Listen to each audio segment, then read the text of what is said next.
सबको चढ़ा हुआ एक बुखार सराय, पीने की सुध नहीं है, खाने की सुध नहीं है, बच्चों को अब मदरसे जाने की सुध नहीं है। मोबाइल के इतने हो चुके हैं, छोटी सी बच्ची ने खिलाई थी मोबाइल फोन एक ऐसा आला, और इस बच्ची का लहजा भी देखिए कि किस तरह से बच्चे को तहरीर पेश करें। मेहमान खुसूसी मौजूद और मेरे प्यारे साथियों, अस्सलाम वालेकुम वरहमतुल्लाहि वबरकातुहू।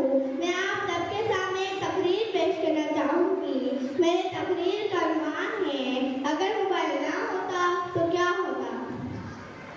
मोबाइल फोन एक ऐसा आला जो सात समंदर दूर बैठे अपने अजीजों व गालिब की दिलों की आवाज उनके दिलों तक उतारता सदिया लगा। कितने टूटे दिलों को मिलाया, कितने रिश्तों को जोड़ा, लेकिन सदिया लगा इसी आले ने इंसान को एक कमरे में बंद होने पर मजबूर कर दिया।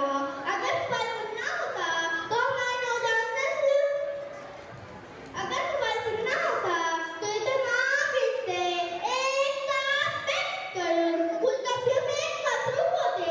मोबाइल फोन ने शराफत और तमीज को खत्म कर दिया। यहाँ तक कि इसकी घंटियाँ खाना काबा मस्जिद नबी में सुनाई देती सदिया लगा।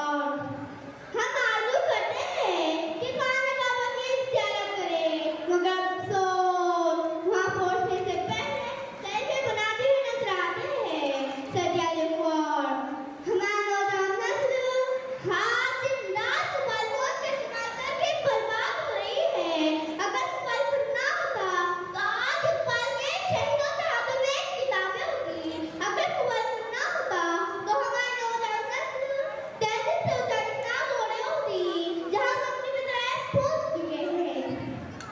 हम अपनी तकलीफ में अपने अक्सर को भूल चुके हैं। इन्हीं में से किसी ने मोहम्मद बिस्वास से साकीदार बना था, किसी ने खालिद बिस्वास से नशब की सिख बना था, किसी ने उमर फारूक से मुंसिफ बना था, किसी ने उस्मान गनी से शहर है का बेगर बना था, किसी ने लमन मुफक्किर और मेदान निसार हुआ बना था। मगर आपको मोबाइल फोन के कच्चा बादल जैसा गाना सुनते हुए नजर आते सदिया लगा। अगर सोशल मीडिया की बात की जाए, जहाँ नौजवान नस्ल टिकटॉक पर अपने आप को बर्बाद कर रही है, अगर आज मोबाइल फोन ना होता तो आज में से कोई बड़े मुख्तार और अरफात कहीं बनती, इनमें से कोई खुद लेगा और से बहुत सुनना होता। मगर सदिया लगा अफसोस का अफसोस, जिन नौजवानों को अपनी साबितायन देना था उन्हें मोबाइल फोन के लेटेस्ट मॉडल दिए जा रहे सदिया लगा। और अगर इस नक्शा होने के दौर में हम मोबाइल से बड़ा को एक तरफ रखकर अपने रिश्तेदार से बातचीत कर देखेंगे तो हमें एहसास होगा कि वक्त कितना खूबसूरती से गुजरता है। मैं ये नहीं कहती कि मोबाइल हराम है या नाजायज है, मगर मेरे सालाने तक के मुसलमानों, जिस तरह मोबाइल इस्तेमाल करने के हालात है, मोबाइल अपनी जगह हलाल है, मगर मेरे भाइयों और बहनों, मेरी आपसे एक रिक्वेस्ट है, मोबाइल का सही से इस्तेमाल करना। ऐसा ना हो कि कल क़यामत को हमें सबके सामने शर्मिंदा होना पड़े। मैं अपनी तकरीर एक शेर पर खत्म करना चाहूँगी। गुजरने लगी है अब जिंदगी किसको पर, गुजरने लगी है अब जिंदगी किसको पर, एक छोटा सा मोबाइल भारी पड़ गया रिश्तों पर, एक छोटा सा मोबाइल भारी पड़ गया रिश्तों पर। खुदा मोबाइल के इस्तेमाल इस तरह से मोबाइल कहाँ पर मुक़द्दस मकामात की जगह पर भी सेल्फी निकाले।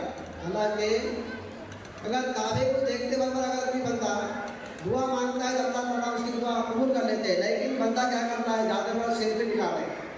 दुआ मांगने के बजाय काबे के मुक़द्दस मकामात पर भी सेल्फी निकाले और व्हाट्सएप पे एक में 20-20 भेजे। उम्रे को बहुत से ऐसे लोग हो चुके हैं मोबाइल के दीवाने।